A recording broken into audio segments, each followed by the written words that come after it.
opportunity for cooperation to accelerate green industrialization, especially drawing from the experiences you've seen in the clean energy transition that is already underway? Thank you. Thank you very much. Indeed, it's a pleasure to join this panel. And as the speakers of the previous panel underlined, I also thank the government of the Republic of Kazakhstan for organizing this very timely and very big, massive Regional Ecological Summit, and to bring these structured panels also for discussing all the issues related to the ecological transformation, all those happenings in the region. Returning back to your question, indeed our region is currently facing these big moments of change and also industrial changes. And when we talk about it, we see that the Central Asian countries, or the regional countries, they are very different both in the developmental way, in their current establishment way, and how they do and what is in their pace of this transition of the changes. But what is obviously clear that this transition, these changes cannot be and should not be done on only by one state. Definitely regional cooperation and plus international cooperation is very much needed to that end. From perspective of our organization of SESECO, let me just briefly introduce that SESECO, the Clean Energy Center of Economic Cooperation Organization, it's a part of the UNIDO's global network of sustainable energy centers. The centers which have in their mission promotion of renewable energy, energy efficiency, as well as clean energy transition, and also the low carbon industrialization. So from the center's perspective, what we do and what we can even further do, how we can assist the states in this clean energy transition. It is the first and foremost definitely focusing on advancing clean energy and energy transition. Obviously, without the clean energy, access to available clean energy sources, we cannot speak about the transitioning to the low carbon industrialization. So the second one, what we can and how we do support these regional states. It's providing relevant capacity building and the technical supports for those states. And the third and foremost, what we are here talking about, and the name of our panel speaks, it's enabling the regional cooperation among the states. As I mentioned in my so to say, just the beginning introduction to my remarks, the development level and also the resource-wise, the Central Asian countries are different. So in that regard, the regional cooperation, promoting regional cooperation among them, and so that they can also learn from each other, they can share the experience with each other, is very important, and that the central regional centers like ours do contribute to that end a lot. Another point where this regional centers, regional cooperation contributes is fostering the partnership and also the project development. So fostering partnership also with this multi-development institutions, multi-development banks, bringing mobilizing the financial resources to the countries, to their projects implemented or to support the development of new projects are very important. Just to conclude, in order not to take much of the time, I will once again to emphasize that regional cooperation is very important also for this, particularly for this region, where we have this strong commitment, we have the national plans of actions in place, but also we definitely need more and more cooperation to bring this into the life. Thank you. Thank you very much. Anne, please, yes. I think you can give each one of our speakers a hand after they've said something, because I think they are bringing some very key points. Thank you, Isa. I think there, again, we see from Siseko's point of view, if anybody in the audience and extended, we're working in the region, looking for technical support, looking for capacity building in the space of green transition and green industrialization.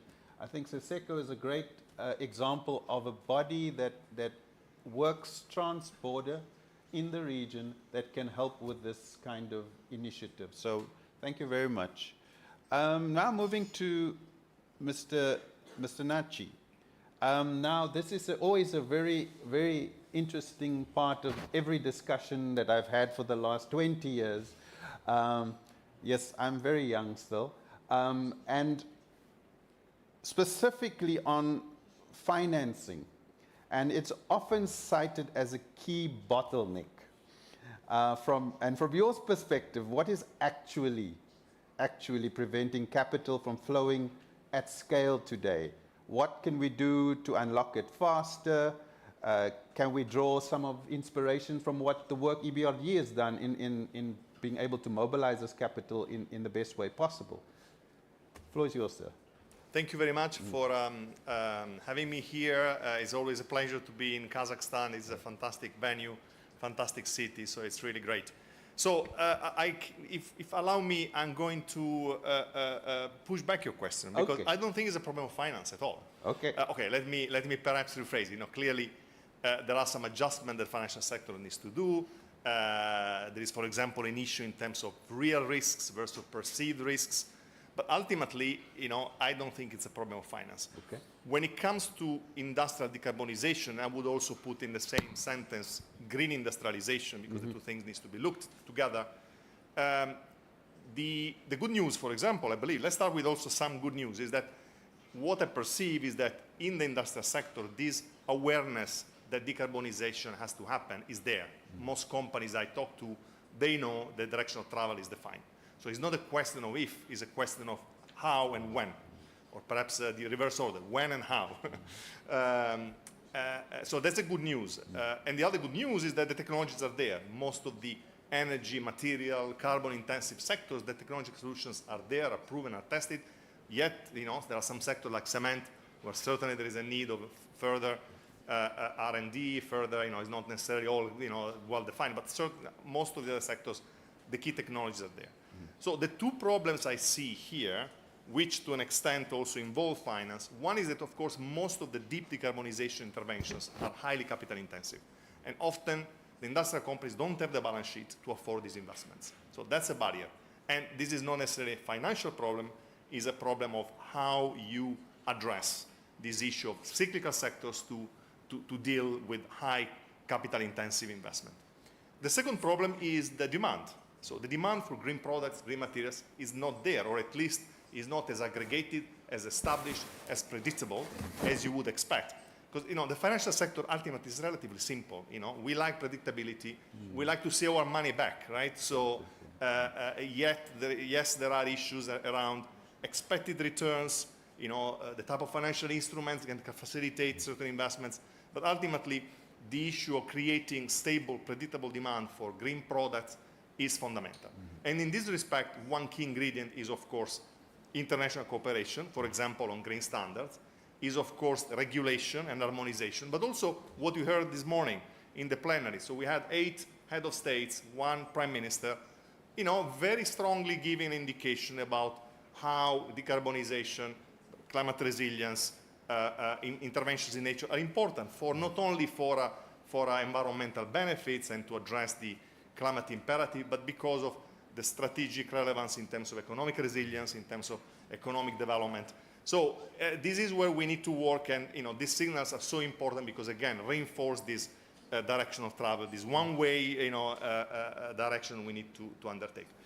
Now, going back to DBRD, we've been active in industrial decarbonization, green industrialization since our inception.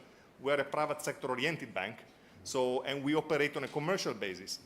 Yet, the vast majority of our investments in the industrial sector ultimately can be classified as green finance, over 50% of them, in fact. If we look at the last 5 years, 2021, 2025, we financed directly and indirectly. When I say indirectly, I'm talking about credit lines through local financial intermediaries. We financed over 15 billion euro of green investments in industrial systems, industrial value chains, of which about 800 million in Central Asia.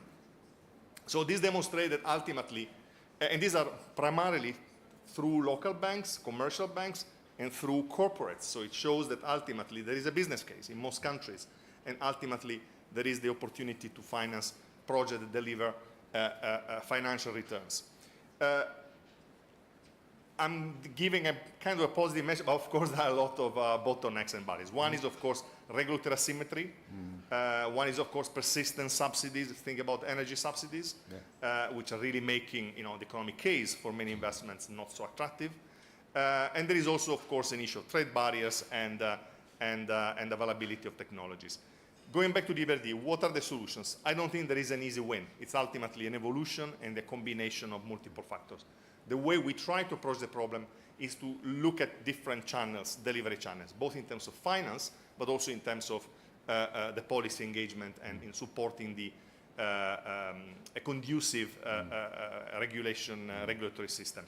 On the creation of the ecosystem, one area is that trying to have integrated approaches to finance. For example, again, as I mentioned, working at the same time with big companies, let's say large corporates, financing directly, engaging with them, for example, in supporting the establishment of long-term decarbonization plans, but also working with the value chains, so with the SMEs that are a crucial component of the industrial ecosystem.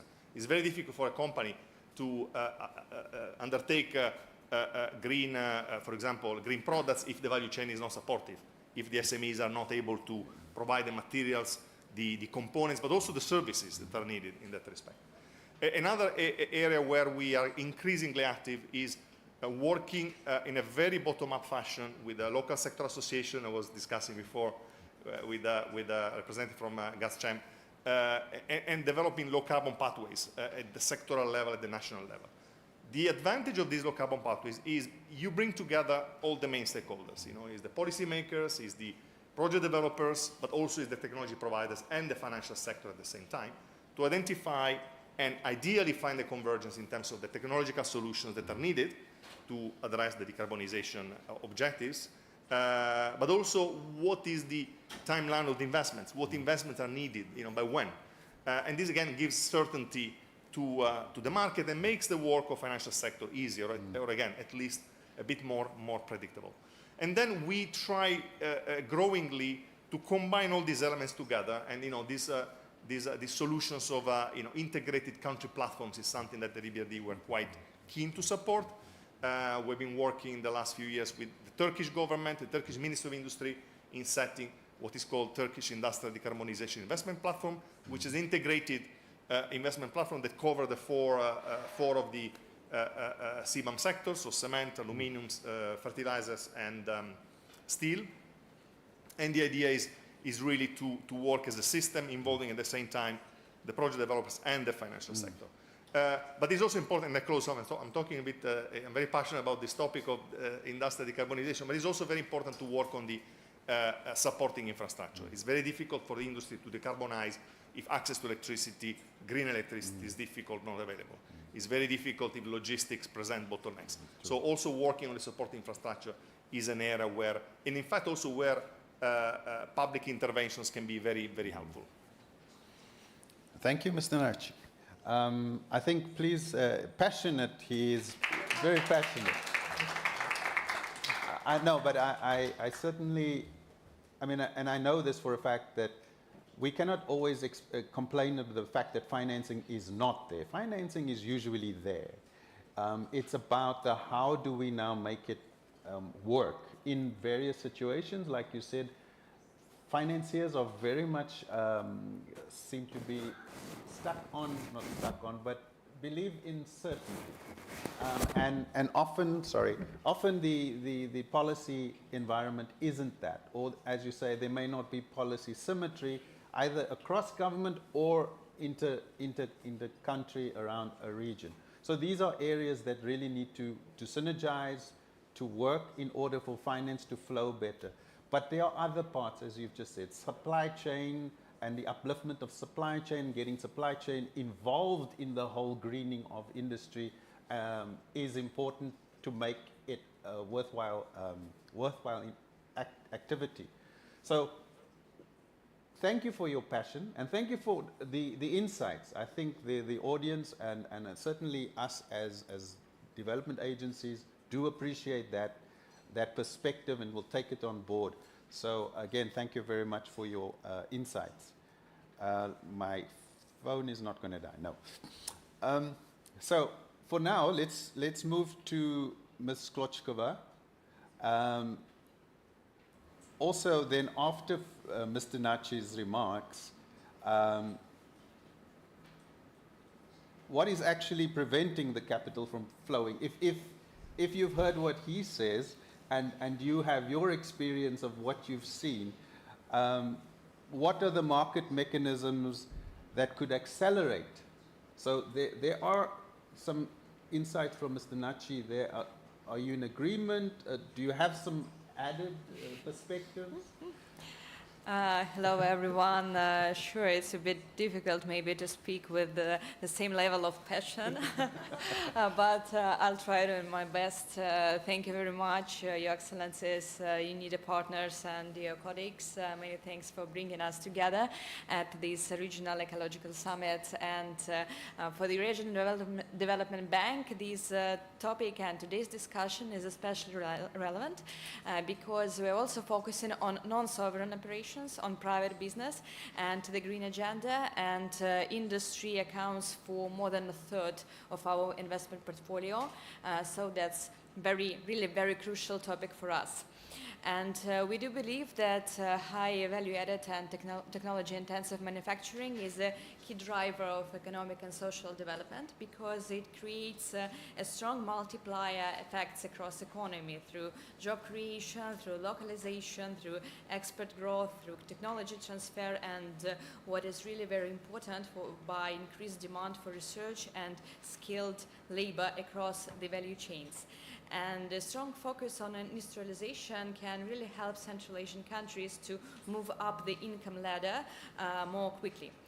We see that the region has a real potential to become a leader in this, I would say, new wave of industrialization, the one that is based on higher value added, strong environmental standards, sustainability, and energy transformation. And a stable flow of investments into advanced manufacturing can become a key enabler for this growth. We already spoke today about the so-called hard-to-abate industries because they are the most carbon-intensive ones, and if we want to achieve the real meaningful emissions reduction, we need to transform these sectors. And I'm very pleased to see the strong business cases from the previous panel, strong business cases from the CEOs of real hard-to-abate sectors that can prove by their own example that green industrialization, it's not just in upcoming years, it's already here, and we have some really strong business cases. So like speaking about the barriers, I think that that is also something that should be demonstrated, that should be very vivid, and it should be very bright. It's the voice of the private sector. Like here we have done this and that, it costed us this amount of money, but we achieved this and that, and we, for example, opened new advanced markets for our greener products, or for example, this capital-intensive technology, it allowed us to both reduce emissions and improve energy efficiency and so on and so forth.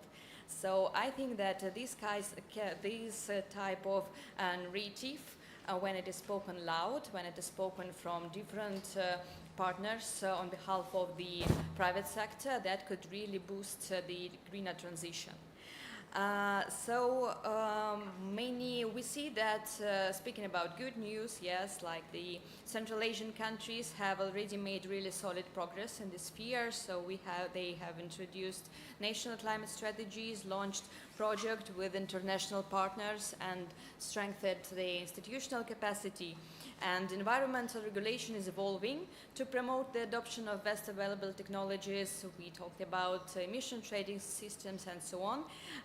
The green and transition taxonomies, they also emerging to guide the investments.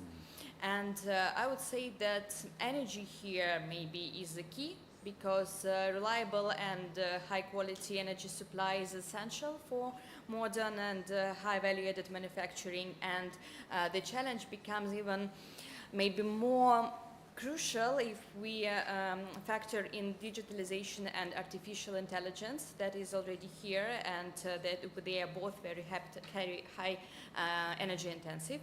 And energy demand in Central Asia is expected to grow significantly by 40% by 2030, and meeting this demand will require not only new renewable energy capacities themselves, but also investments in flexibility, in storage systems, in grid management. So speaking about the Eurasian Development Bank, we are also focusing on green energy and energy efficiency in our portfolio. Our green projects portfolio is currently is about $1.2 billion as of end of March, and we have this very strong focus on energy and energy efficiency. As I previously mentioned, we do believe, and I guess there are no doubts, that the energy is the basis for strong industrial growth.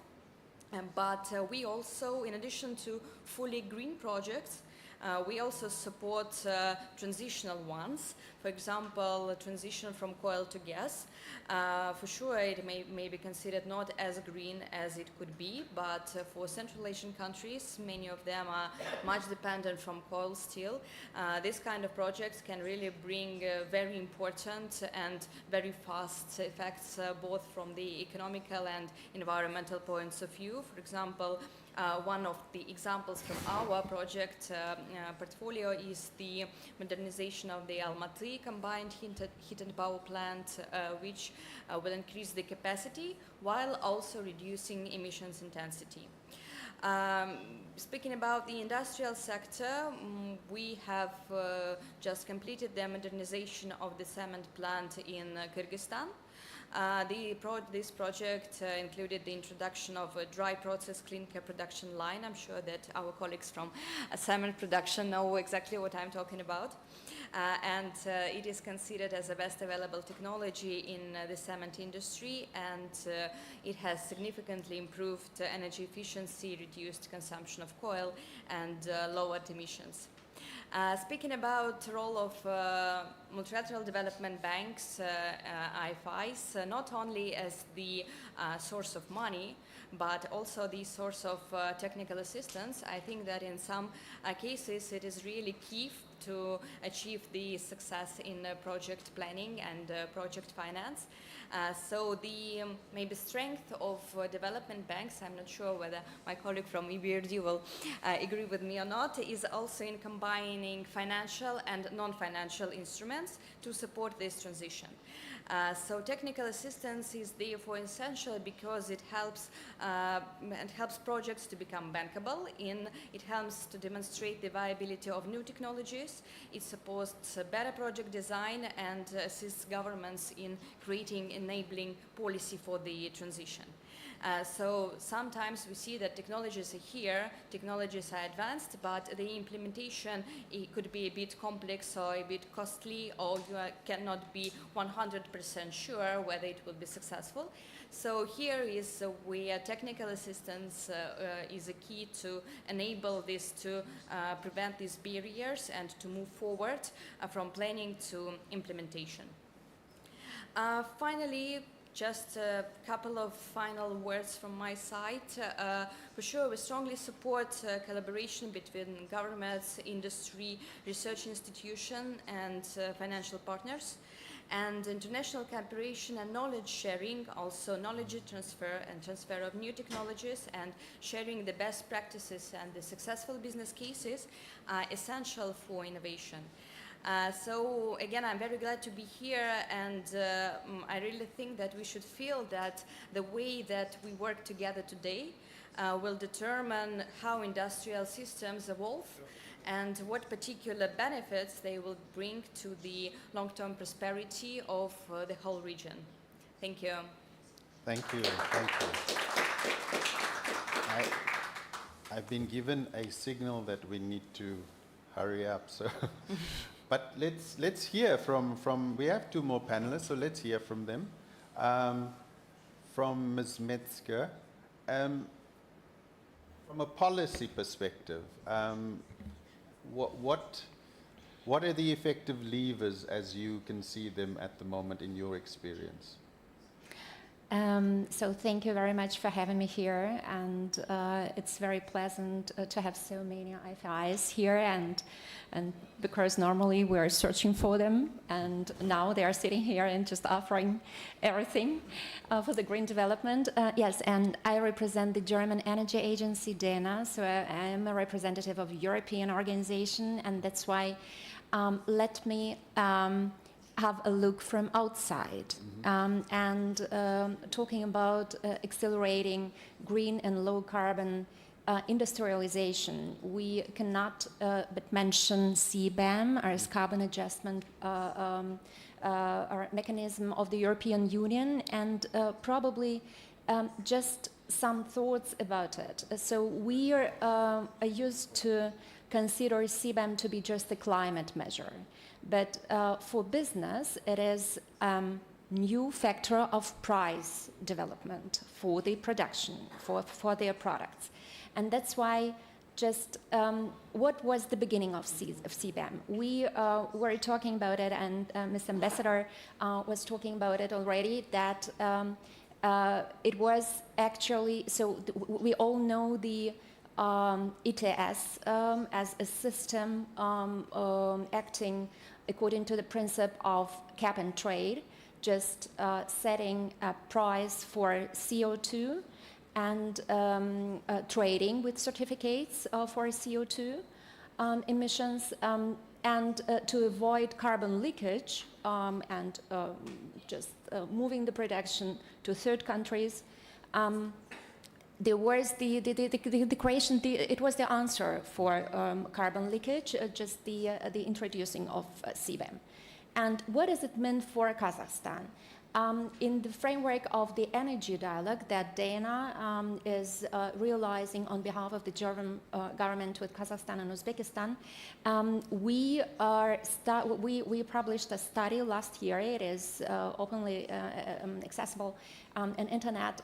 You can have a look at it, because we just wanted to have a look how much does it cost for Kazakhstan, just the introduction of CBAM beginning from the January 2026. And there are some interesting figures that you can find there. But talking about just what changed with the beginning of this year, with January 2026. It didn't mean much if you have a carbon-intensive production or not for export in the past. But beginning with this year, it matters. So every ton of CO2, it costs for the companies that produce these products. And this is just the comparison between Kazakh companies or companies from the Central Asia with other companies from elsewhere. This is what makes their products more expensive nowadays and not so compatible in the European market. So the second, so it is just the question of money. This is the first critical point. And the second critical point, very often we are not talking not about technologies, but also about the structure of the energy system. Because in many cases, very carbon-intensive products are connected with energy balance of this country, because we are talking about coal generation, and all this is a part of the CBAM price. So this is not only about just industry. And the topic of our session today is just industrialization, green and low carbon industry. It is also about the modernization of energy systems of these countries. And this is probably the point that we haven't spoken about yet. We're talking about just the price of CBAM, and we consider it very often just as a risk and as a danger and as something negative, but at the same time we point out in our study that we should see it just as a window of opportunity, because it gives a chance for the domestic industry to open another path in the development, and also in the development of these concrete companies, but also the whole branches. And talking about Kazakhstan, so we see that the major of export, the major amount of export is concentrated on fossil fuels, but there are some goods, some products that are impacted by CBAM, and they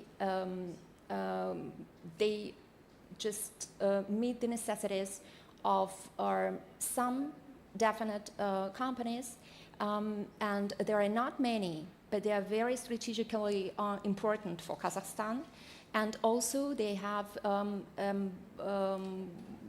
very important meaning for the EU.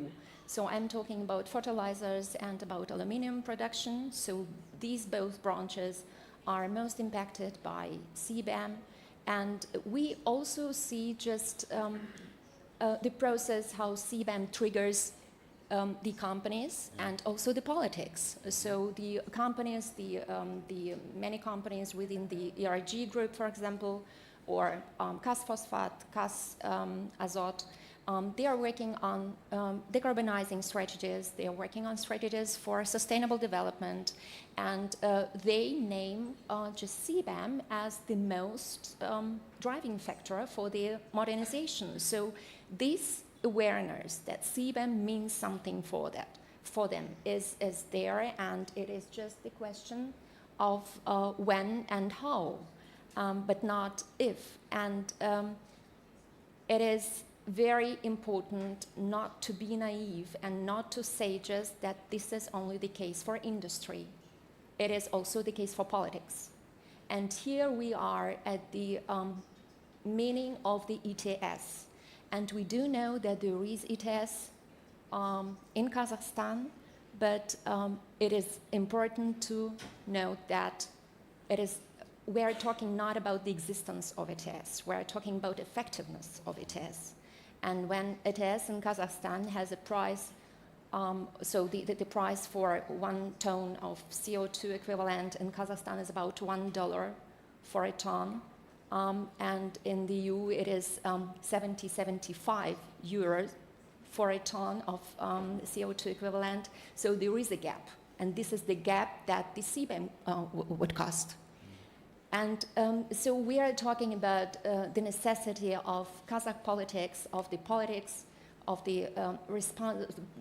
just ministries in charge in Central Asia to modernize ETS, domestic ETS systems, to minimize the gap for CBAM, or just to avoid it completely. Thank you. Thank you. Thank you. So we'll have another insight on policy levers from Ms. Pivovarska. I'll get it right, Pivovarska. Yeah, so I mean, there's already been an insight now from Elena on CBAM. Your perspectives as well. Thank you. I must say that UNECE also looked into CBAM implications for Central Asia, and just in March we issued a paper with analysis on how CBAM influences the technological shifts for Kazakhstan and Uzbekistan. and how those technological shifts influence the energy landscape in these countries and the energy investment landscape as well. So I encourage you to consult this paper on our website, UNEC, CBAM, Central Asia, and you could find it. Another perspective when we look into industrial decarbonization is resource management.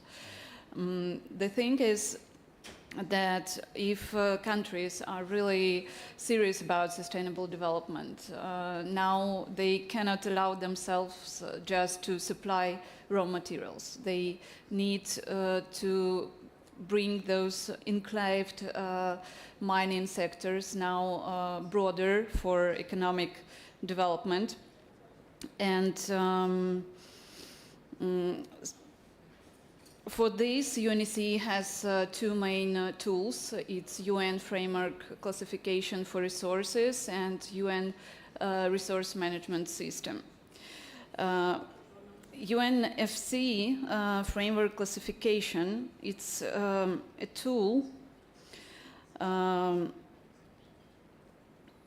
which creates a common language for investors and for the countries to manage their natural resources properly. It uses a simple numerical coding system to be applied to investment projects in mining, which deal with three main parameters. First, UNFC looks at how feasible the investment project is in terms of environmental, social, and economy parameters. Secondly, whether it is technically feasible. And third, geologically feasible. This framework classification is important for predictability and for clear messages for investors, as we have heard. Thanks to the European Union, UNEC will start a 3-year, it has been started in January 26, secure CRM project, bringing Kazakhstan or introducing this framework classification in Kazakhstan. We hope that it will be implemented soon. A very interesting tool being developed based on this framework classification is criticality assessment. It is considered a real game changer because now mineral policy, thanks to this criticality assessment, can be linked to the real needs of the society. Traditional approaches that focus mostly on prices and supply risks of minerals are not working anymore. We need to look into how mineral supply shortages can influence food systems, energy systems, water systems, and criticality assessment helps to that. And last word about midstream and value creation, because now for developing countries it's important to keep the value at home, not just supplying raw materials. For this, they need to focus more on processing, on beneficiation, and for this, UNEC has developed another tool which is called Midstream Readiness and Value Addition Tool. Soon on Kazakhstan we will produce a case study. It helps countries by starting with downstream needs assessment, industrial needs assessment, working backwards, identify the most promising midstream opportunities, meaning that it would help countries answer the questions how easily the facilities can be repurposed, whether the enabling conditions are in place, and whether the localization is there. It all comes together with a readiness score, which helps governments and investors decide which particular industrial facility makes sense to build. I invite you to follow our work in this direction. Thank you very much. Thank you very much. And I want to again thank all of our panelists here for their insights and their their part in the action that is going on in decarbonization and green industrialization. So please, a hand to all of our panelists. Thank you very much for your insight.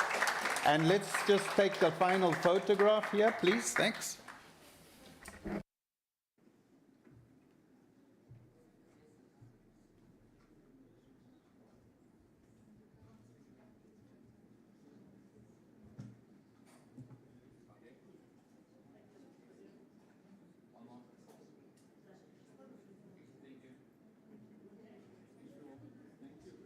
Thank you very much. Thanks a lot. Hi, Lena, how are you? Thank you, everybody, and we thank all our panelists for their insights, and we all wish you well for the rest of the conference. Thank you.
Раз, раз, раз. Слышно, слышно ли в зуме? В зуме. Раз, раз, раз. Говорю, говорю, говорю. Говорю, говорю. Слышно? Говорю, говорю. Раз, два, три. Раз, два, три. Раз, два, три. Говорю, говорю в зум. В зум, зум, зум. Говорю, говорю, говорю. Слышно, слышно, слышно.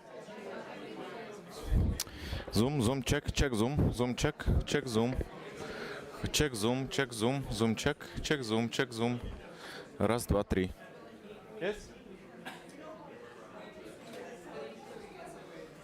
Раз, два, три. Раз, два, три. Раз, два, три.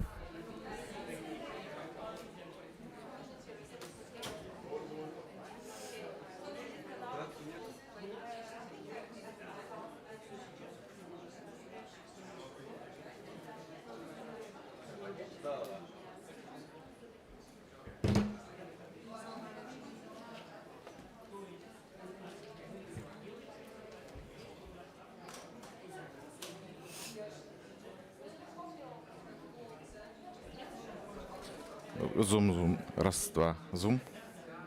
А сейчас есть? Зум, чек, чек, зум, зум, чек. Раз, два, три. Раз, два, три. Сейчас есть?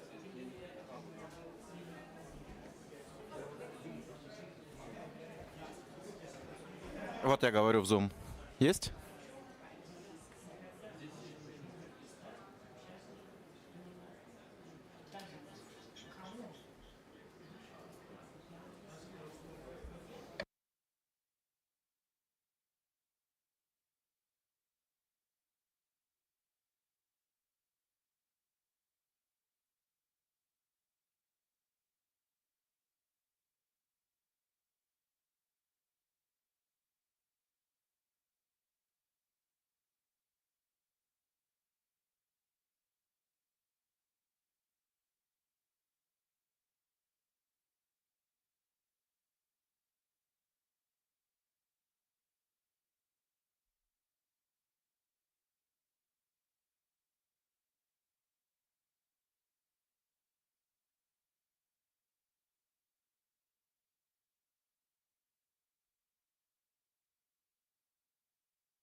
Okay, everyone, good afternoon. If I could invite you to take your seats, please, and we'll get started.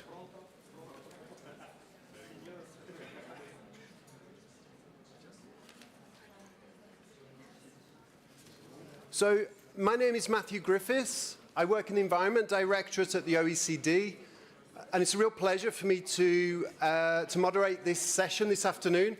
I know it's been a long day and a warm day, and this is the last session before the reception. So we're going to put some energy into this afternoon, the final session, on what is a very interesting issue and topic for Central Asia. The title of today's session is Scaling Up Finance for Nature in Central Asia. But in fact, what we're going to talk about is a Central Asian Nature Partnership, an exciting new initiative, and it is a true partnership. And to have the discussion, I'm going to invite one by one our panel to come and join me on the stage. First of all, please, Mr. Mansour Oshubayev, Vice Minister of Ecology and Natural Resources. Please, Vice Minister. Thank you. Thank you very much. Our next speaker, Dr. Eva Kracht, Director General for International Affairs at the German Federal Ministry for Environment, Nature, Conservation, Nuclear Safety and Consumer Protection. How did I do, Eva? How did I do? Please, welcome. Next, Giampiero Nacci, Managing Director for Climate Strategy and Delivery at EBRD. Welcome. And finally, my boss, Mathilde Maynard, Deputy Director of Environment at OECD. Mathilde, please.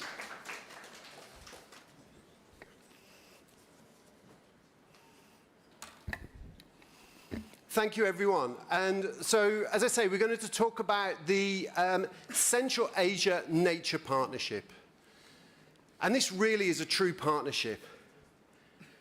This team here has worked together, and it's thanks to the government of Kazakhstan and the other countries of Central Asia and Mongolia who provided the demand, the commitment to improving the environment, and the political leadership and technical expertise to support this initiative. It's thanks to Germany and the ministry who provided a real leadership and vision to bring everyone together to discuss and work on this. And it's thanks to EBRD, who with their innovation, creativity and network within Central Asia have really worked towards operationalizing this partnership. OECD, and just sharing a little secret here, we've been providing some policy work on this, and we've been delighted to work amongst the partners to try and see where we can help and where we can make a difference. One thing we know is that Central Asia is facing increasing climate risks and exposure, environmental challenges. And we know that Central Asia depends on a range of natural capital, such as water, biodiversity, and climate regulation. We know also that the economies are growing and they're putting increasing pressure on the environment. And we know we need to direct finance at activities that work with nature rather than against nature. We know this, but how do we do it? What we've seen through our work is that areas such as biodiversity, such as nature-based solutions, are increasingly challenging to invest in. There's an opportunity there, but the projects are not immediately commercially viable. So how do we draw attention? How do we show the potential? How do we create the momentum in this area? And this is what we're going to discuss today. So for the objectives for the session, we're going to share perspectives on the opportunities and challenges in mobilizing finance for nature in Central Asia and Mongolia. We're going to discuss some mechanisms to improve the financial attractiveness of currently underfunded environmental activities. And finally, we're going to aim to present how the Central Asian Nature Partnership is being operationalized in practice and what the next steps are. So hopefully the panel will agree. We're going to do 2 rounds of questions, and we're going to work down the panel. And if we have time left at the end, we'll open the floor for any questions from the audience. So I'm going to direct my first question to the Vice Minister. And Vice Minister, I'd like you please to tell us about Kazakhstan's vision for protecting biodiversity and strengthening climate resilience towards sustainable management of natural resources. And if you could expand and explain how Kazakhstan works with the other countries of Central Asia to achieve this vision at a regional level. Thank you. Спасибо. Thank you, Matthew, dear colleagues, dear participants of this panel session. First of all, as a host country, I would like to thank everyone that you joined us to this Regional Ecological Summit. Welcome to Astana, the capital of Kazakhstan. I see a lot of representatives of youth in the audience. This is a very interesting topic, and together with our colleagues that are sitting next to me, we are ready to discuss everything. Matthew, it's a very good question. Biodiversity. In biodiversity conservation, we have different directions that are related to climatic resilience and sustainable natural resources management. I would like to emphasize that last year Kazakhstan adopted the concepts on sustainable use of biodiversity, and in 2025 Kazakhstan renewed its indices, and we have also adopted a new plan for new visions of new actions that we are ready to take. It is important to understand that at the same time we are developing cooperation with Central Asian countries. As you understand, we have transboundary character on different issues. So we have common ecosystems in water resources, and we have also similar climatic risks. Matthew, we estimate a lot the efforts of in the strengthening of cooperation, and the investment attraction is a very important issue, especially in the nature projects.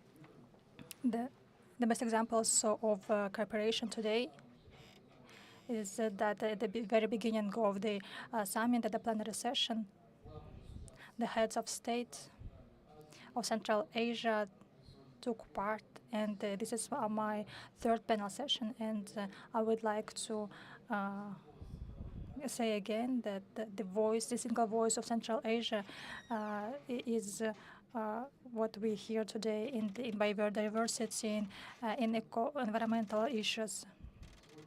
Today we are all seeing the participation of UN colleagues, of the heads of states. So, dear colleagues, I'm very glad to be present at this panel session, and I highlight the importance of the topic being discussed, and the partnership in the Central Asia is very important, and we are witnesses of it today. Thank you.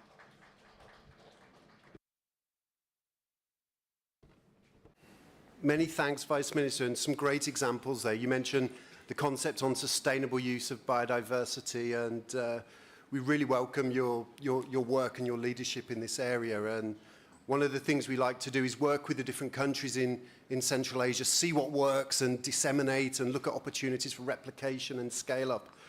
Also, you drew attention to the opening statements this morning, and I work for the OECD. I'm based in Paris, and when you come to the region and you hear the countries presenting with such unity, it's great for our work. Frankly, it really creates the momentum.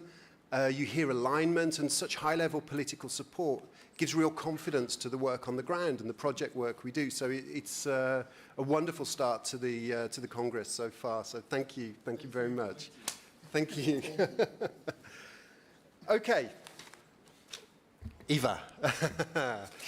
Again, we've been working with Germany for a long time in Central Asia, and we've really enjoyed our partnership and cooperation. For this first question, please could you tell us about Germany's experience in cooperating with Central Asian countries on climate resilience and nature protection, and how do you envisage German cooperation in this area in the coming years? Thank you, Matthew. Germany has a long-standing cooperation with Central Asian countries on a variety of environmental issues. To name a few that we've, as the Environment Ministry, particularly supported through our International Climate Initiative, but Foreign Office is also supporting the work. Firstly, the Water Energy Land Use Nexus program, which addresses interlinkages between water, energy, and land use. So that is actually a good basis for what we are talking about today. And very importantly, it combines economic and financial analysis with policy dialogue and capacity building and demonstrates the business case for integrated approaches and helps identify and mobilize investments. So with partners as the OECD and the EBRD, that project has already supported concrete agribusiness investments that deliver climate, water, and land use benefits. So there can be investment opportunities in that area.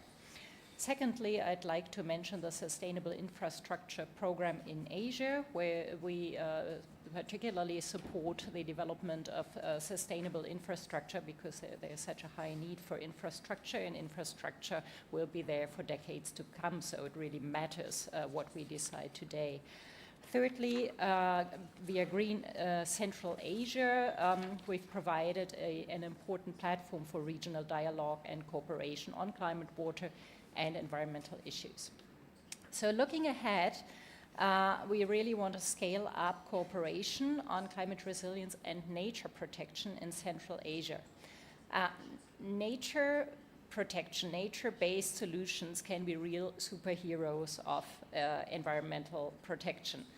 They can have multiple benefits, securing climate resilience, also climate mitigation, improving biodiversity, thus also providing a solid basis for food security, energy security. So they're very important, but it's right that they are often not bankable. So we need to work on that. So it'll be very important to mobilize finance for nature, which now oftentimes needs to be public or partly public. But I know that around the world, a lot of public and private actors are working on finding bankable solutions to nature projects as well. And investments need to be linked with enabling frameworks. Investments alone are not enough. We need strong regulatory frameworks, clear standards, and institutional capacity. Without that, it won't work. Like I said, the nature partnership does not start from scratch. It builds on the successful collaboration between Germany, the OECD, and the EBRD, for example, under the Nexus program. So we're looking forward to working closely with our Central Asian partners to develop bankable pipelines of nature-positive investments, to support innovative financing approaches, and strengthening regional cooperation and knowledge sharing.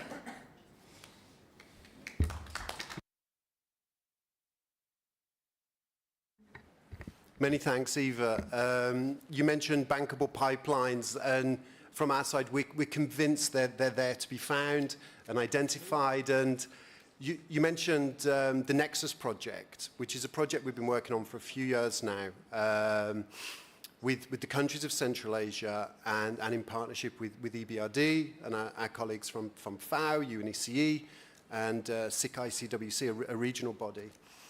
And really, it's again thanks to Germany's support and vision that brought EBRD and OECD together on these issues in Central Asia, and it really has been a great partnership. This blend of policy work and investment work, it goes very well together. And you mentioned the concrete investments in the agribusiness really shows there's a lot to go at in Central Asia. There's a lot of innovators out there. It's a lot to do. Which brings me nicely on to our next speaker. So, Gianpiero, EBRD, in cooperation with Germany and OECD, launched the Central Asia Nature Partnership last year. Could you please tell us about the operationalization and ambition of the partnership, and what areas do you think are the most promising, even exciting, for the partnership? Thank you. Thank you very much, Matthew. Good afternoon, everybody. It's really a pleasure, honor being here. Let me start by thanking Germany, not only for the general support, but I would say for the vision and leadership, because this is really what is needed to bring forward this conversation about nature finance. Clearly for us is also a privilege and honor working with such a distinguished partnership, and this is what we need. We need really to bring together all the right expertise, experience, and competencies and mandates in order to try to address the problem. Let me do a small preamble before we go into why this partnership is so needed, and also, we have a lot of hope about its operationalization. If we look at where we are on nature finance, I don't think it's necessarily a problem in terms of availability of finance. There's a lot of finance out there, right? The problem is that while the economic case for nature investment is becoming increasingly relevant and understood, I believe latest statistics show that over 50% of global GDP is linked, sometimes strongly linked, to nature services. It's very difficult in many cases to make a strong commercial case. So bankability, particularly from commercial source of finance, comes from a strong commercial case. So that's the nature of the problem when it comes to finance. It's true there are also other elements, for example, the availability of information and data about profitability of projects, return on projects. There is an issue in terms of standardization, for example, when it comes to due diligence packages, when it comes to the type of certification, sustainability standards, so there is not harmonization in the market. So there are a number of elements that are not there. And in a way, I'm going slowly into the partnership. But there is also, and again, going back to finance, they need to have some policy predictability, some clear signals from the policymaker. I believe what we heard this morning in the plenary, so we had 8 head of states, 1 prime minister, basically saying the same message, basically saying that nature is important, basically saying it's fundamental not only to preserve the natural environment and for well-being, but because it's strictly connected with economic competitiveness, with economic resilience, and is a component of economic development of the region. So going back to your question, so the idea of the partnership is try to address some of these projects. Of course, we don't necessarily the ambition to address all these projects at once, but in a nutshell, is about 3 key priorities. One is to support project origination identification. So identifying what projects can deliver nature positive outcomes. The second objective is project preparation. As I mentioned before, often we do assessment feasibility studies that don't speak to the financial sector. We want to come up with models of assessment due diligence that ultimately speak the same language of the investors. And last but not least, because of this issue of economic feasibility but financial problems, commercial and bankability issues, we want also to explore models where concessional instruments available for different sources can be actually integrated in financial products and instruments in order to make this project feasible and doable. And the financial opportunity is certainly there. There are a lot of estimates around, so I don't want necessarily to mention specific institutions, but we know that the amount of financing in nature needed to address the biodiversity crisis is in the order of magnitude of $700 billion a year, right? Whereas the actual finance provided by the financial sector is in the range of 200. So there's a huge gap but also a huge opportunity. And a very small proportion is actually provided by the private sector. But what is most, to an extent, concerning is that the amount of investment, financial flows towards nature negative projects and activities in the order of magnitude of $7 trillion a year. So this disproportion is what we need to address. And this comes again, one of the purpose of the initiative is to enhance, streamline, optimize, standardize the nature risk assessment. And again, as a way to support investment decisions and financial decisions. Just to cover your last point of the question, I can elaborate a bit later, a bit more. But there are multiple areas. We believe, again, in order to make the commercial case attractive, we need to look at multiple co-benefits. It's very difficult in many cases to find commercial drivers exclusively from nature outcomes. So looking at how you can achieve positive nature outcome through different type of interventions is, I think, a priority. And one example is trying to identify solutions in the agri-food sector. Just one concrete example, in Uzbekistan, also on the back of the joint work we're doing, we are helping the government to come up with an integrated agri-food country platforms, which is going to address issues associated to sustainable farming, to infrastructure needed to support sustainable farming, and sustainable food systems more in general, but also supporting the related infrastructure that can allow this investment to take place. Thank you.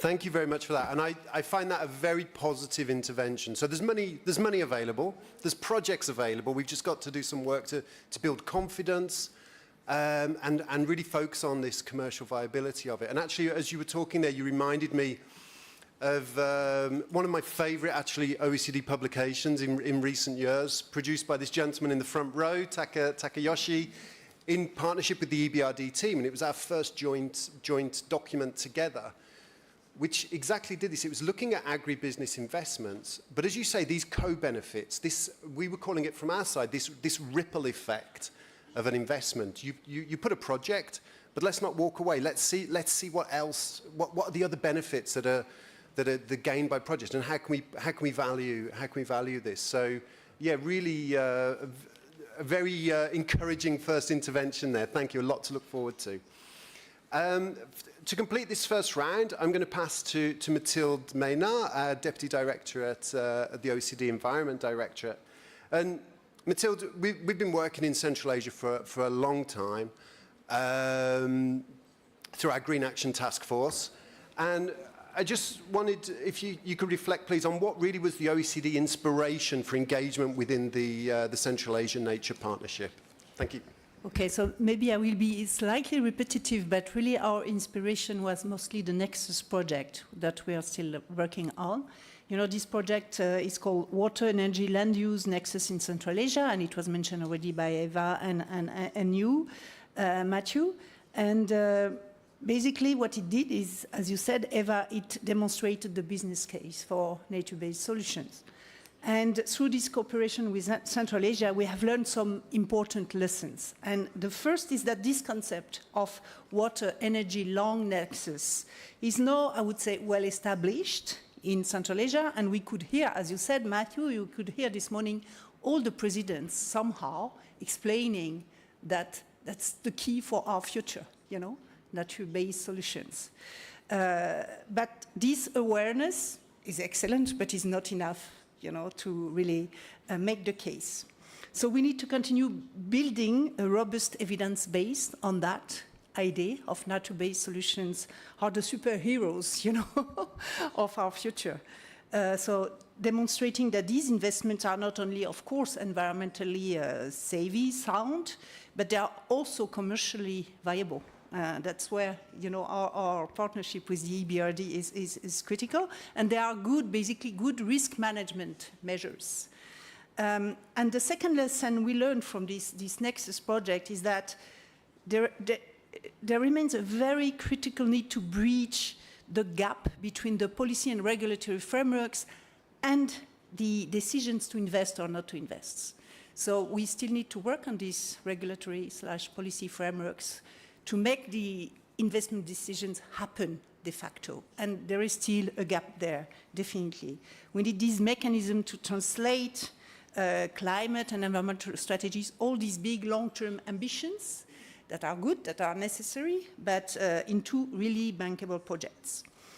And once these projects, so that they could be supported by you know, financial institutions like yours. And the third lesson we learned is that we need further adjustment into the technical standards and norms. And let me give you one example here. We have done a recent analysis to look at most current regulations for the safety of hydrotechnical structures and urban constructions. And we saw that these norms, technical norms, are still based on a view that nature is a challenge rather than than a solution or an opportunity for resilience. So we still need to, change fundamentally this thinking that is deeply ingrained also in all our OECD countries, and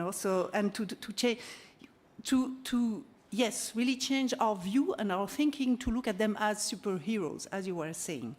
So that's all this work that really has inspired us to engage in further conversation with Germany, with the EBRD, to engage in this partnership. And also one point that you mentioned, Piercarlo, is we are doing work to look at the alignment of the financial system with environmental goals, not only nature, but also climate, etc. And we are about, by the way, to publish a second review on this alignment. And what is very striking in terms of results of this study is that we are still very far from a proper alignment of our financial systems with environmental goals. It's getting better, hopefully. It goes in the right direction. But still the alignment is small and the misalignment is quite large. So that's really always an alarm or reminding us that a lot remains to be done in this area. Thank you.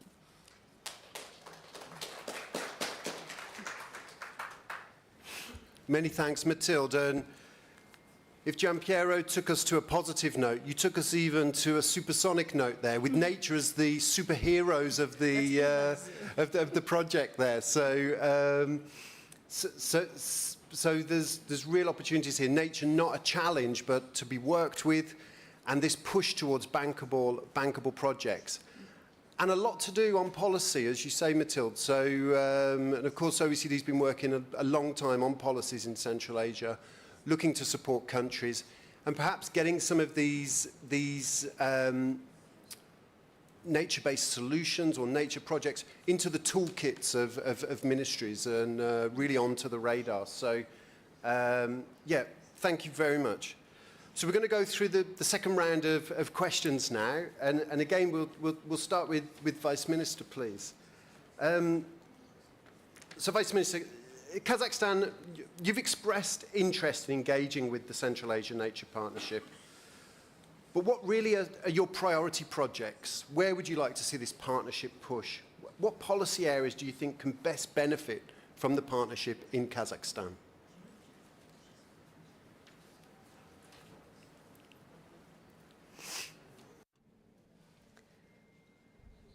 Thank you very much, Matthew, for your second question. Actually, in the framework of the first question, we have mentioned several topics which must be discussed in the partnership.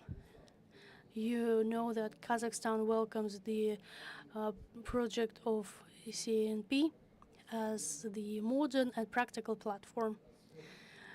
The conservation of biodiversity and sustainable resource management. As of today, I would like to say that the nature, as we have already mentioned today, nature is underfinanced.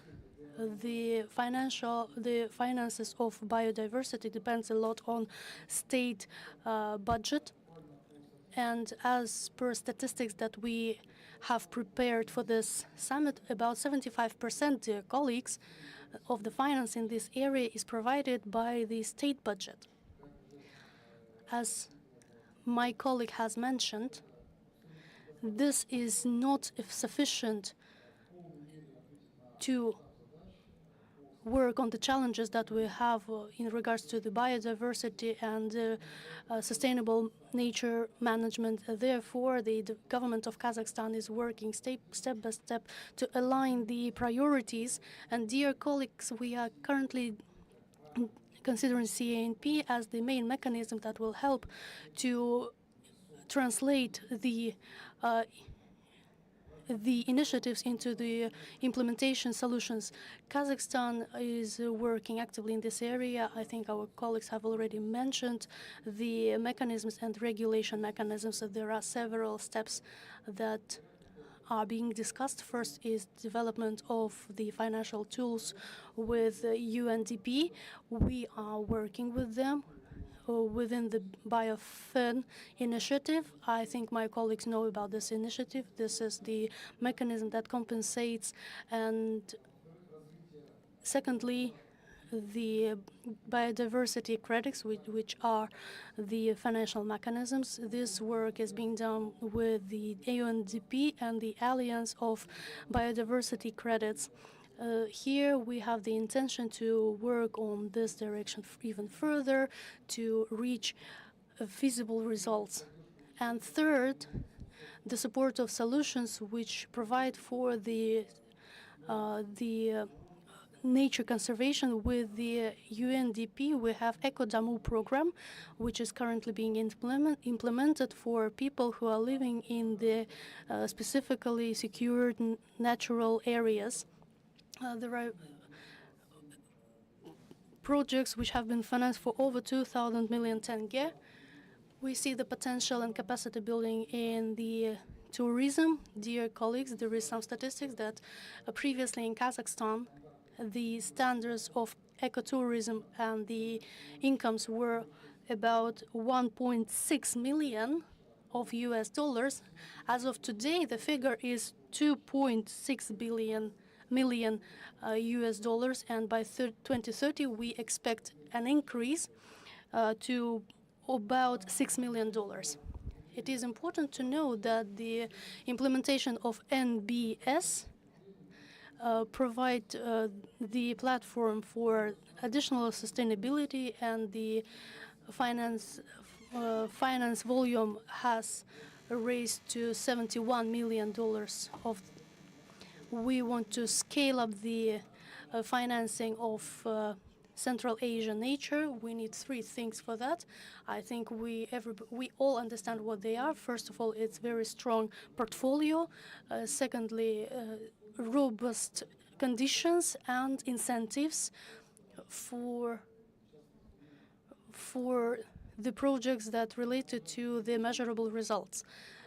And taking that into account, I think that we see the advancement in partnerships in this area. Thank you.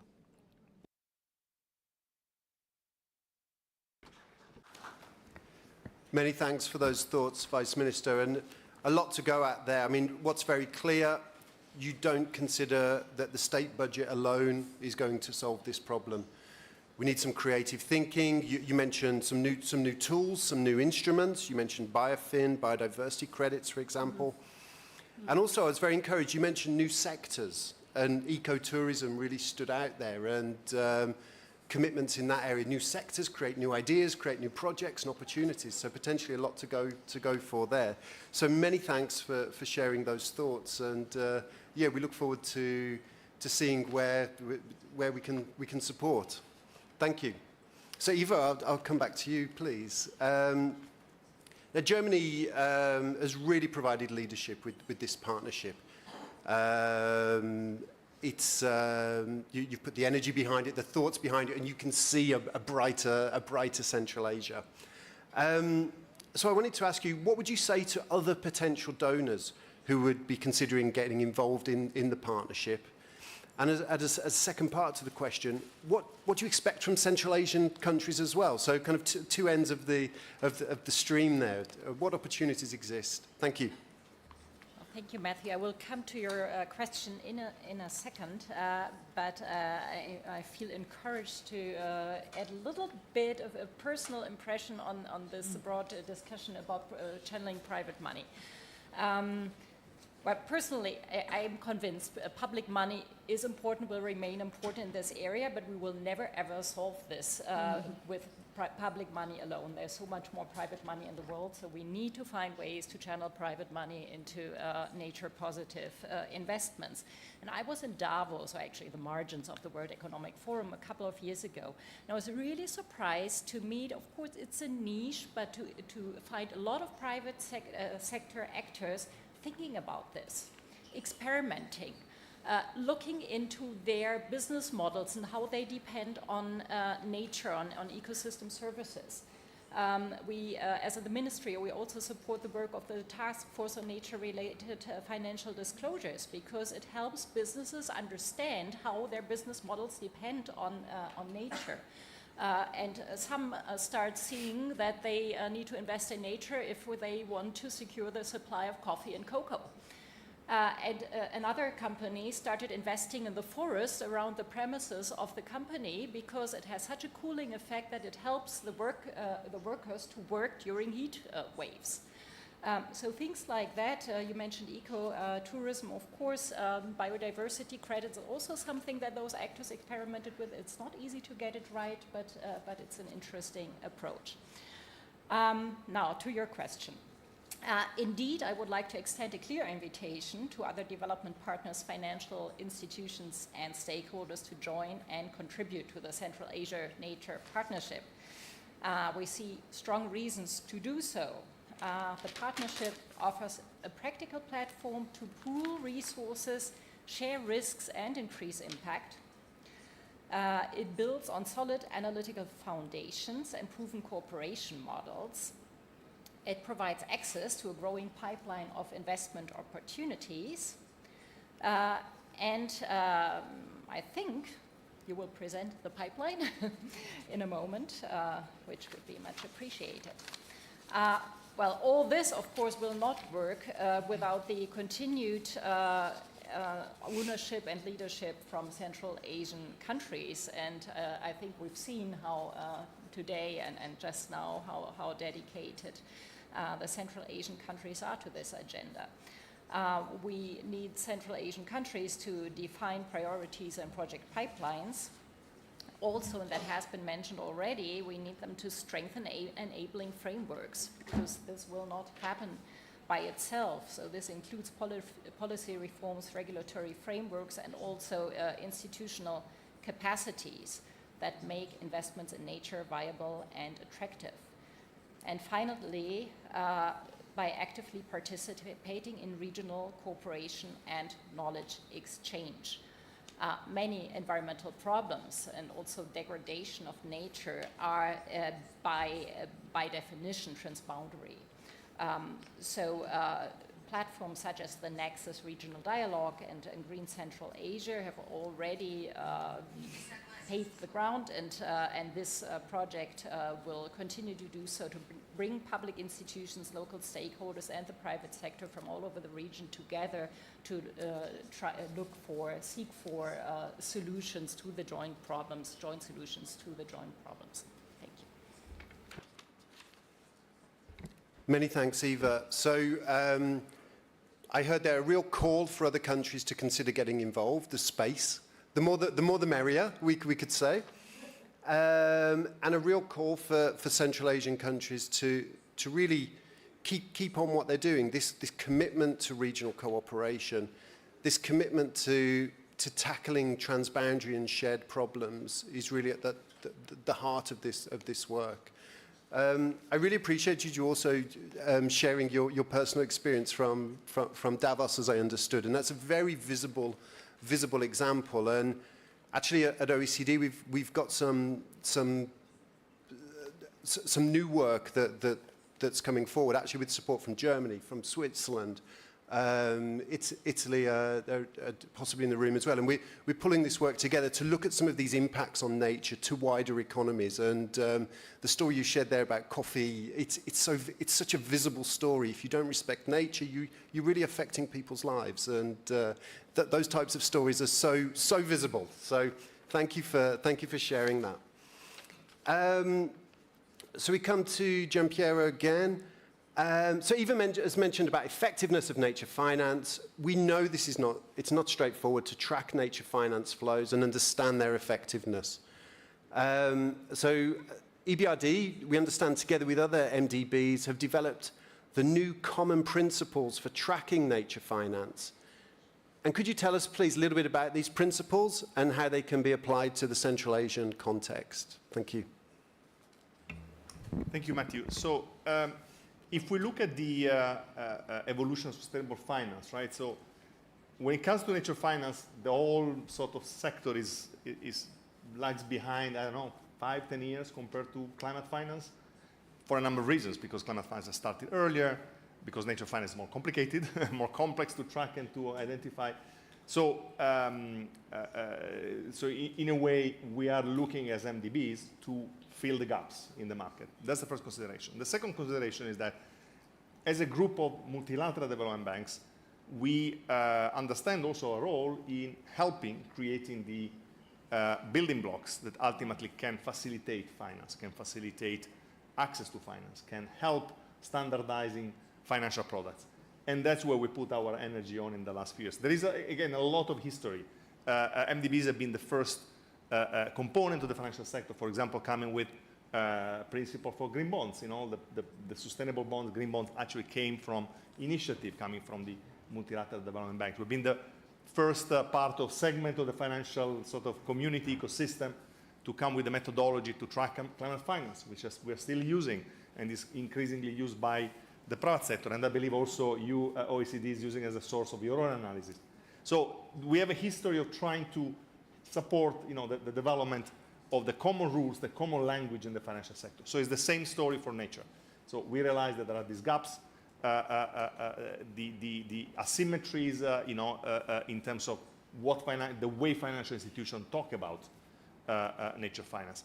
But also we've seen this in our own organizations. You know, often bankers come to us, come to me and say, what does it mean? What it means for my clients? What can I do to scale up nature finance? And because we have a history also very strong technical cooperation, we have a lot of technical working groups that meet regularly to try to develop these building blocks, these elements, these tools. So in the last few years, we set up a nature working group, and one of the main outcomes has been indeed the creation of these common principles, but also a related taxonomy.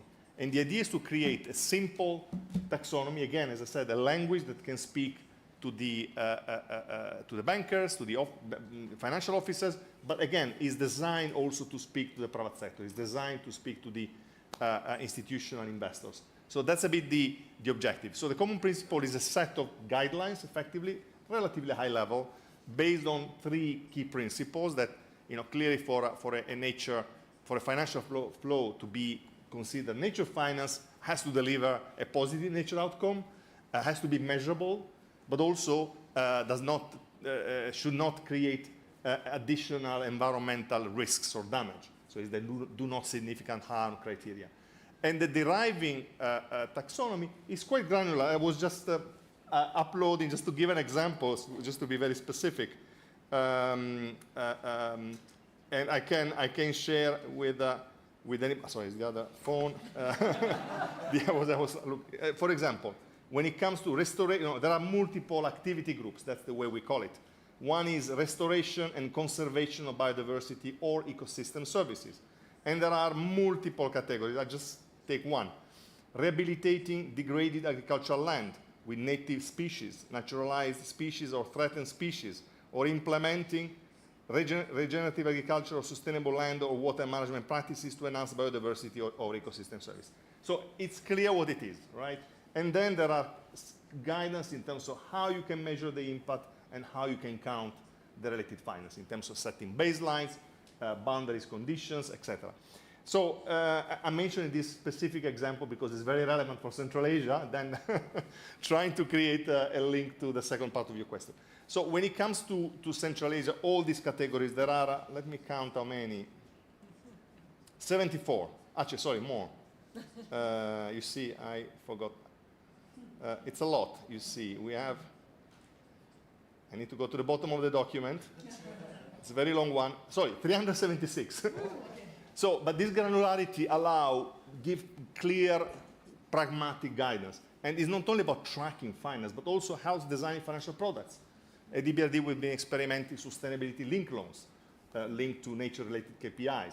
You can design all sorts of, we are using it when we talk to our partner financial institution, designing dedicated credit lines. So that's the type of things we do.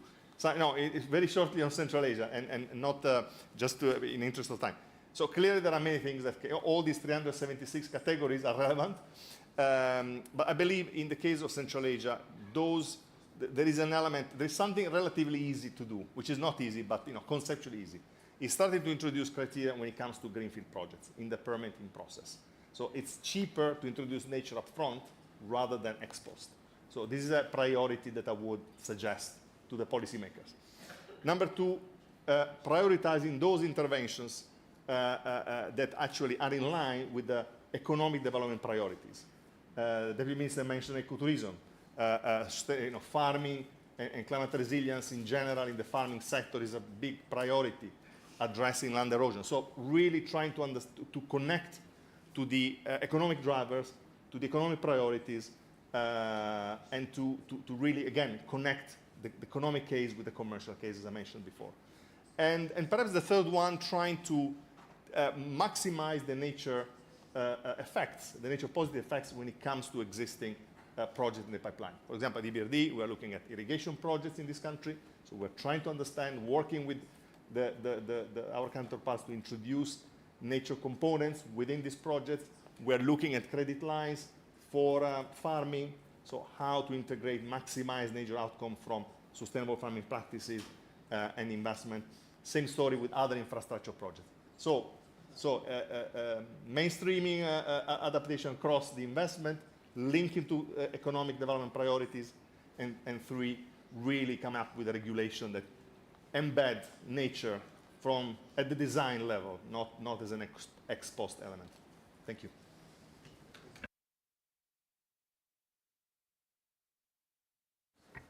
Many thanks for that, Gianpiero. And yeah, this need for common rules, a common language, very clear.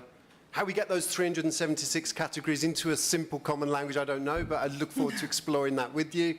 But yeah, really clear advice there. And in particular, those 3 points you concluded with, I love that about getting nature right up front, considering it at the start. It's your starting principle. It's not something you get to at the end. It's your design principle. It's right there from the start. Thank you very much for sharing that. For our final question, we'll go to Mathilde. We've heard a lot, Mathilde, about policies, the need for policy work. What's your advice? Where do we go next? What would you like to see as some of the follow-up work here around this discussion? Thank you. Maybe I will go back a bit to the launch of the partnership last year. I think since last year we have seen that the momentum is really growing, but we still need, to demonstrate the business case, as you mentioned, Eva. And here we need to really speak the language that resonates with the financial actors. And there is one project one work that we are doing at the OEC that I would like to mention, because I do think it's quite important to have their attention.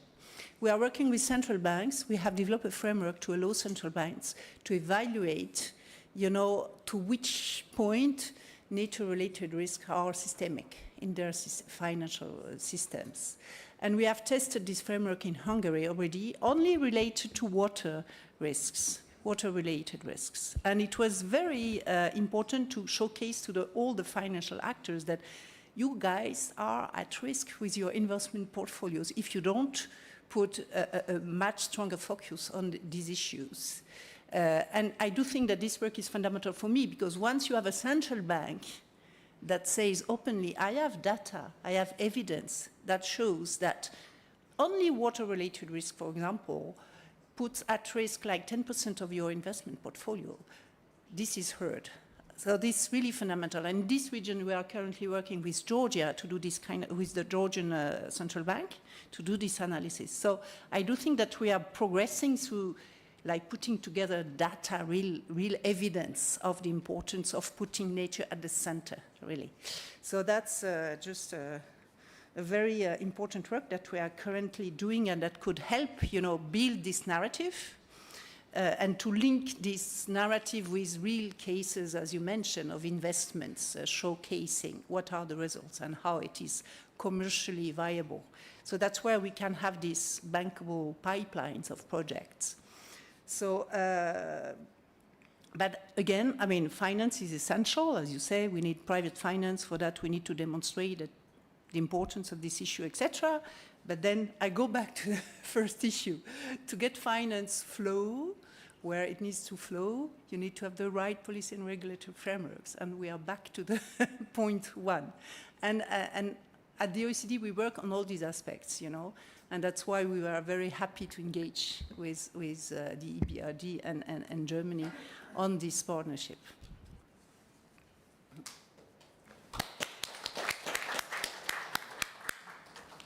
Mathilde, thanks very much. And so again, the clear call for strong policy and regulatory frameworks, and much work to do there. I really appreciated you mentioning the work that we are doing with Georgia. And actually that's through the Green Action Task Force. It's supported by Switzerland and very relevant to this discussion. Martin is here from Switzerland. We've also got work that we've got planned looking at, again, this principle around nature-based solutions on a project we're doing with Italy on the Nature-Based Solutions Innovation Accelerator. So lots to do, and a bit of an advert for our work coming up. The Green Action Task Force meeting in June in Paris. Many will be invited, and we'll be presenting this work, a continuation of this discussion. So thanks for raising that. That concludes my questions. So thank you very much to all participants for sharing advice, experience. I think we've had a good discussion there. We have a question from the floor. Yes, please.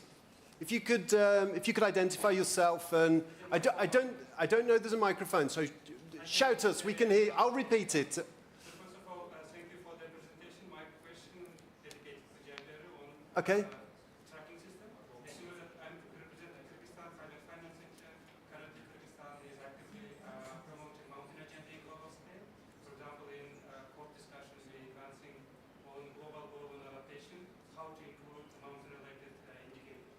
My question is, hopefully those indicators include also mountain-related indicators, because it's very much relevant not only for Central Asia, for global scale as well. If so, we would like to work on it and then expand, if it's possible, those indicators related to mountain, because currently we also in national level also exploring how to measure those indicators related to mountain agenda, mountain development as well. In this regard, we would like to continue this research and then of course to hear from you is there any mountain-related indicators over there. Thank you. Thank you for the question. Dustan, right? Yes, Dustan, yes. No, thank you for the question. It's a very good one. So the taxonomy at the moment is not landscape specific, so it's more generic. However, I think it would be very useful to look at the applicability in different landscape. So I would really welcome to perhaps discuss offline and take a view, how this can be utilized in a way, to support interventions in different landscape. But at the moment, it's not landscape specific. Yeah, I see another question here. Yes, please.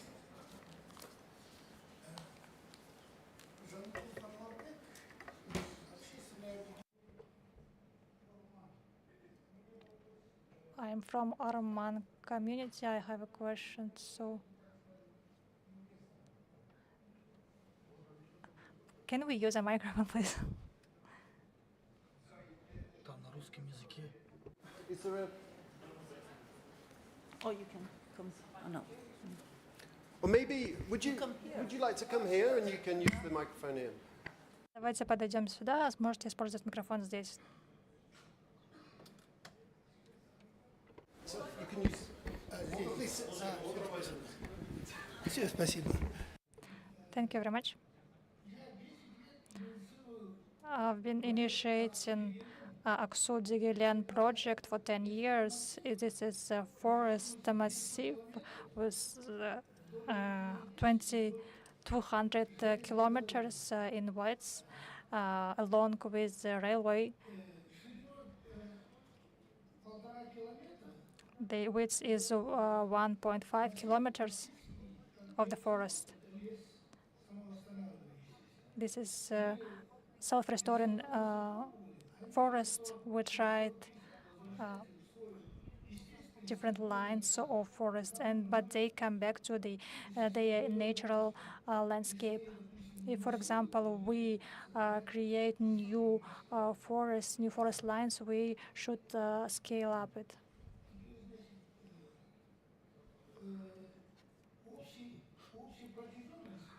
The length is 200 kilometers, and the area is 20,000 hectares.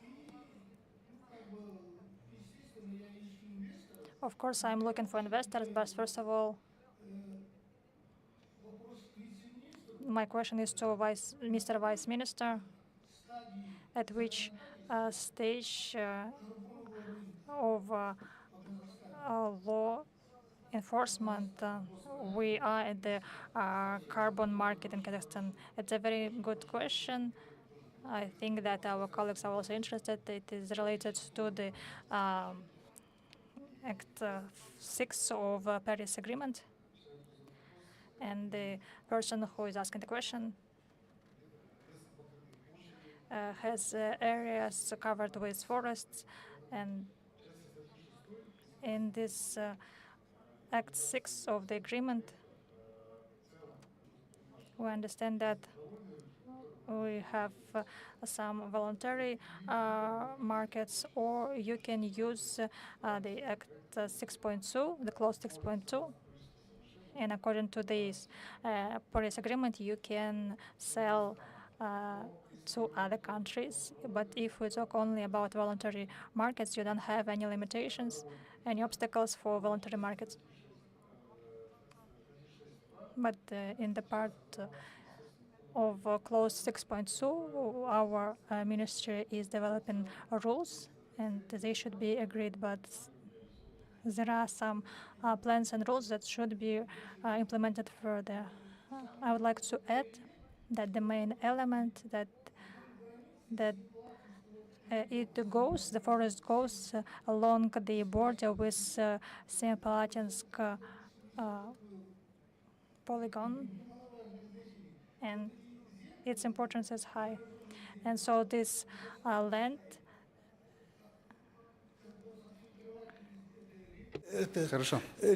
This land is contaminated by the Semipalatinsk nuclear test site. I understand your question, so maybe we can discuss the questions of. We can discuss that after, because we are concluding the session. We can discuss that issue later. We'll take one more question from the back, and then we'll. Yeah, please, you can come, and then the translators can hear it. Thank you.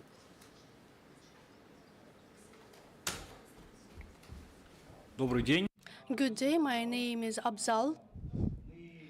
We are the initiators of the project, which is quite interesting, for the agricultural with the agricultural waste. We are going to restore the area of Semipalatinsk nuclear test site, and I would like to remind everyone that Kazakhstan has Semipalatinsk nuclear test site.